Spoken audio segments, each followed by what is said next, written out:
Let me ask you a little question. How many of you have ever watched a player sit and play something like the blues and you think, wow, isn't that amazing? They're just making it up on the spot. Well, yeah, I suppose in a roundabout way they are.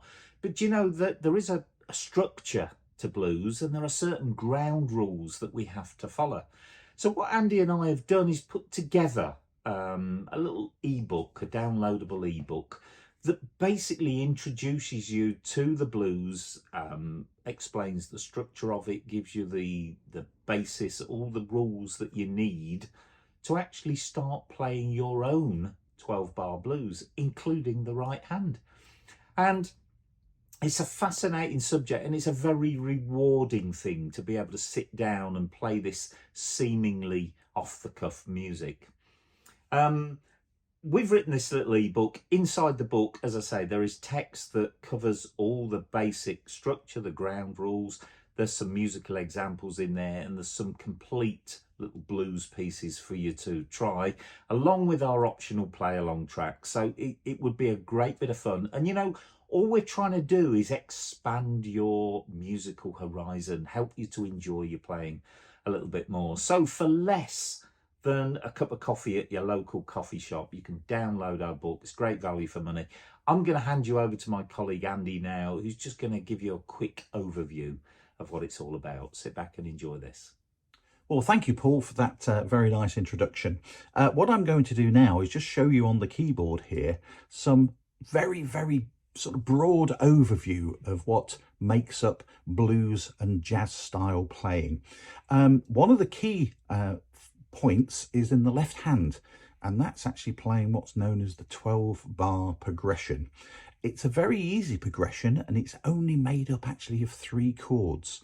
I'm playing in the key of C major, so we've got the chords of C7, F7 and G7.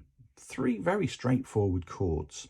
Now, people get very worried about what to do with the right hand.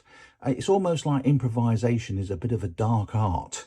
So there are some great techniques which actually get you going very quickly.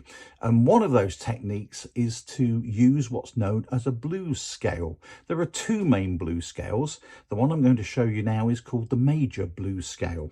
And just because we're playing in C, we're going to use the C major blues scale. So that starts on C, D, E flat, E, G and A, and then we're back to C again. And of course we can go up the keyboard further with the same scale and down.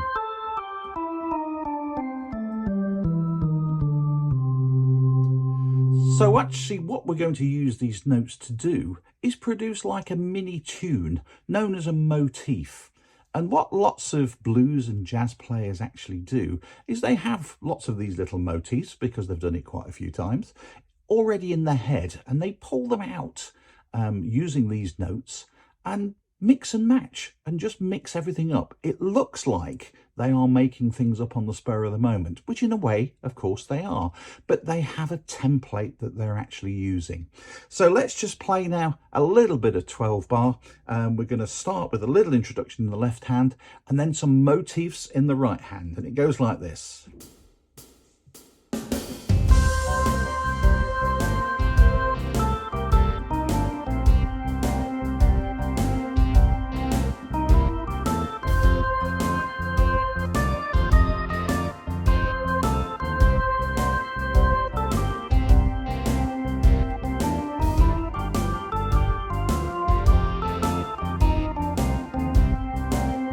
Let's have a variation of the rhythm.